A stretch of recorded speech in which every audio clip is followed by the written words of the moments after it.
Il s'agit là d'étudier la fonction f de x définie par f de x égale cosinus 2x plus 2 sinus x, comme vous le voyez. Et vous avez ici la représentation graphique de cette fonction sur un intervalle assez grand. On pourrait évidemment prendre plus grand. Donc vous voyez bien qu'elle est périodique. Et déjà, il va falloir déterminer la période. Donc on va le faire comme ça directement oralement. Comme il y a du sinus, du cosinus, on peut penser une période de 2π. Alors comment on fait pour la périodicité des périodes de π? On remplace x par 2π. Donc si on remplace x par 2π ici, ça fait sinus x plus 2π, ça fait bien sinus x, donc là ça ne change rien. Et là, si on remplace x par 2π, ça fait 2 facteurs de x plus 2π, donc ça fait 2x plus 4π. Et cosinus 2x plus 4π, ça fait cosinus 2x. Donc cette fonction est bien de période de π. Donc on peut l'étudier sur 0, 2π, on peut l'étudier sur moins π, moins π sur 2, 3π sur 2, sur n'importe quel intervalle de longueur de π. Ça permettra d'avoir déjà la courbe sur cette période et par translation, on obtient donc la frise complète. On obtient ce qu'on appelle le motif sur un intervalle de période de π, puis après, en répétant ce motif, on a la frise. Alors, remarquez une chose, que ce n'est pas toujours de période de π, parce qu'il y a du sinus. Si par exemple, à la place du x, j'avais mis x sur 2, eh bien la période aurait été non pas de 2π, mais de 4π. Parce que si on remplace x par x plus 4π, à la place j'y mets x sur 2, donc ça ferait x sur 2 plus 4π sur 2, c'est-à-dire plus de π. Donc faites attention, ce n'est pas toujours de période de π, ça peut être plus, ça peut être moins. Si j'avais mis ici 2x également, 2x, à la place de sinus x, sinus 2x, là, elle aurait été de période π. Bon, donc là, elle est de période de π. Donc maintenant, on va en faire l'étude. Alors la fonction f, elle est dérivable sur R, et sa dérivée est f' de x égale, donc la dérivée de cosinus 2x, c'est moins 2 sinus 2x, alors je peux mettre des parenthèses ici pour que ce soit plus clair, plus 2 cosinus x. Alors, la dérivée de cosinus u, c'est moins u' sinus u. La dérivée de sinus u, c'est u' cosinus u. Alors là, il y a sinus 2x. Donc on a besoin de transformer sinus 2x. Et il y a une formule. Alors, des formules qui donnent 2 sinus x cosinus x. Alors ça, c'est une formule qu'on appelle de duplication sur la fonction sinus. Il y en a également une avec cosinus 2x ces deux-là ne font plus partie des programmes de spécialité, ni en première ni en terminale, de même que les formules dites d'addition, qui donnent cosinus a plus b et sinus a plus b. Bon, ça a été enlevé, donc si on en a besoin, il faut donc les donner, ces formules. Donc c'est ce que je fais, je donne la formule ici, sinus 2x. Donc je remplace ici par 2 sinus x cosinus x. Ça fait donc moins 4 sinus x cosinus x plus 2 cosinus x. Et on va mettre directement moins 2 cosinus x en facteur. Alors facteur de quoi? Ici, je vais avoir donc moins 1 qui va apparaître. Ici, je vais avoir 2 sinus x. Et on peut même mettre moins 4 en facteur. Si je mets moins 4 en facteur, ça va donner ceci. Alors pourquoi je fais cette factorisation avec moins 4? Parce que on va étudier le signe de sinus x moins 1,5 sur l'intervalle moins pi et pi, donc ça revient à comparer sinus x à 1,5, selon que c'est plus grand ou plus petit, ça sera positif ou négatif, et c'est pareil pour cosinus x. Donc c'est plus simple d'avoir ce type de facteur à étudier. Alors déjà, il va falloir donc étudier le signe de chaque facteur. Donc ici, je fais brièvement le cercle trigonométrique de centre, l'origine du repère et du rayon 1. Et on va chercher déjà les valeurs qui annulent chaque facteur. Donc en fait, on va chercher déjà les valeurs de x entre moins pi et pi qui annulent sinus x moins 1,5, c'est-à-dire pour lesquels sinus x vaut 1,5. Donc si vous voyez, je mets 1,5 en ordonnée. Ici, donc j'ai pi sur 6 et ici 5 pi sur 6. Donc je mets ici pi sur 6, 5 pi sur 6. Ce sont les valeurs qui annulent ce facteur. Ensuite, il faut cosinus x.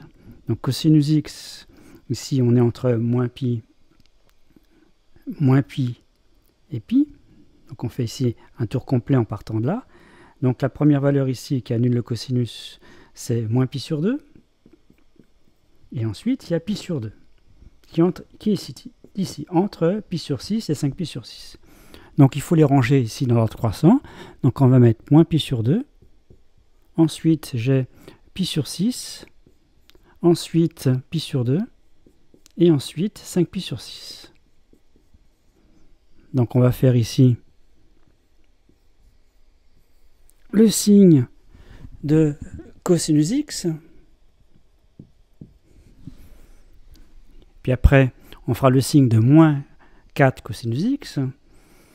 Donc pour le signe de cosinus x, donc on vient de dire que ça s'annulait ici et ici.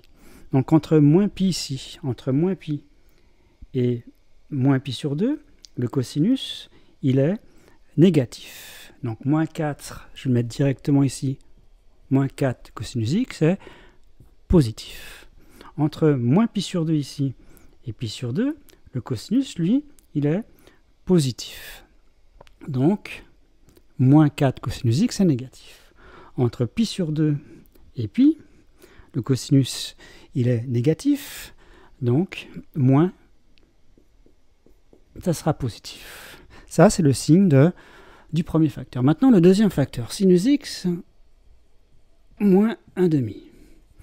On recommence.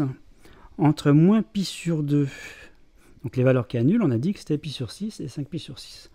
Entre moins pi ici, entre moins pi et 5 pi sur 6, le sinus, comme c'est une ordonnée, il est plus petit que 1,5. Donc si sinus x est plus petit que 1,5, c'est que sinus x moins 1,5 est négatif. Entre pi sur 6 ici et 5 pi sur 6, le sinus est une ordonnée. Vous voyez que l'ordonnée est supérieure à 1,5, donc sinus x moins 1,5 est positif. Et entre 5 pi sur 6 et pi, eh bien, c'est plus petit que 1,5, le sinus, donc là c'est négatif. Et on obtient donc le signe de f', négatif, nul, positif, nul, négatif, nul, positif, négatif. Et du coup, on en déduit les variations de la fonction f. Donc les voici, décroissantes, croissantes, décroissantes, croissantes, décroissantes. Là, c'est seulement sur moins pi, pi. Ça sera donc ici le motif de la frise. Donc il faut maintenant trouver les ordonnées. Donc f de moins pi. Alors f de moins pi et f de pi, c'est la même chose. Donc on peut par exemple le faire avec x égale pi. Donc dans f, je fais cosinus de pi. Alors cosinus de pi, c'est pareil que cosinus 0, donc c'est 1. Et sinus de pi, c'est pareil que sinus 0, c'est 0. Donc ici, ça fait 1. Ici, ça fait 1. Bon, en moins pi sur 2. Donc si on fait en moins pi sur 2, 2x, ça fait donc moins pi. Donc moins pi, on est ici, moins pi. Moins pi, donc le cosinus de moins pi, c'est ici pareil que le cosinus pi, c'est donc moins 1. Et le sinus de moins pi sur 2, donc moins pi sur 2 c'est ici, le sinus c'est également moins 1. Donc on a dit moins 1 plus 2 fois moins 1, ça fait en tout donc moins 3. Alors en pi sur 2, ici en pi sur 2, on remplace cosinus, alors 2x ça fait pi, cosinus pi c'est donc moins 1, ici, donc on a déjà moins 1, et on a ensuite 2 sinus pi sur 2. Alors sinus pi sur 2, ici pi sur 2 c'est ici, donc le sinus c'est 1, donc ici ça fait 2. Donc 2 moins 1, ça fait 1. Alors maintenant, en pi sur 6, 2x ça fait pi sur 3, donc c'est pour ça que j'ai rajouté ça. Et cosinus pi sur 3, donc pi sur 3 c'est ici, pi sur 3, le cosinus et l'abscisse c'est donc 1,5, donc ça vaut 1,5. Et j'ai 2 sinus pi sur 6. Alors pi sur 6 c'est ici, le sinus c'est également 1,5, donc ça fait 1,5 plus 2 fois 1,5, donc ça fait ici 1,5. Il reste maintenant la valeur en 5pi sur 6. Donc si on fait 2x, ça fait 5pi sur 3. Alors 5pi sur 3, comment on peut obtenir 5pi sur 3? Alors 5pi sur 3 ici, donc on peut l'écrire par exemple comme étant 5pi sur 3, c'est pi plus 2pi sur 3. Donc c'est pi plus 2pi sur 3. Donc ça correspond à ce point-là. On aurait pu, pour trouver ce point-là, faire 5pi sur 3 moins 2pi, et 5pi sur 3 moins 2pi, ça fait moins pi sur 3. Moins pi sur 3, ça correspond bien à ce point-là. Donc on veut le cosinus. Le cosinus est donc 1,5. Donc là, ça vaut 1,5. Et on fait sinus de 5pi sur 6. Alors 5pi sur 6, ça correspond ici à ce point-là. Et le sinus, c'est 1,5. Donc ça fait 2 fois 1,5. Donc on est comme tout à l'heure, plus 2 fois 1,5, donc 1,5. Donc voilà le tableau de variation de la fonction sur l'intervalle moins pi pi. Donc on peut faire, et en plus on sait qu'il y a des tangentes ici, horizontales, aux valeurs où la dérivée est nulle. Donc ici 1, 2, 3, 4. 4 sommets. On va regarder la courbe avec GeoGebra. Alors voilà donc la courbe, mais cette fois-ci j'ai rajouté les droites d'équation x égale moins pi sur 2 et moins pi pardon, et x égale pi. Alors pourquoi? Parce qu'en fait, entre ces deux droites-là, c'est l'étude qui a été faite donc, sur l'intervalle moins pi et pi. Et donc vous voyez, ça c'est le motif, et il a été répété, donc il a répété ici, comme ça, etc. Donc on aurait pu choisir un motif sur un autre intervalle de longueur de pi. Alors on va réexpliquer ce qu'on a obtenu. Donc si on regarde le tableau de variation de la fonction f, que je vais rappeler ici. Donc voilà, là j'ai le tableau de variation de la fonction f. Donc on vérifie ici que ça décroît ici. Donc ici l'ordonnée c'est 1, de 1 à moins 3. Ensuite ça croît de moins 3 à 1,5 ici. Ensuite, ça décroît de 1,5 à 1. Ça recroît de 1 à 1,5. Puis ça décroît de 1,5 à 1 ici. 1 ici. Donc on a bien tracé le motif de la frise sur l'intervalle moins pi, pi. Alors je vais vous donner des renseignements également sur mon site. Alors vous pouvez aller sur mon site www.alexanor.eu et quand vous allez sur mon site, vous avez ici une grande page. Voilà.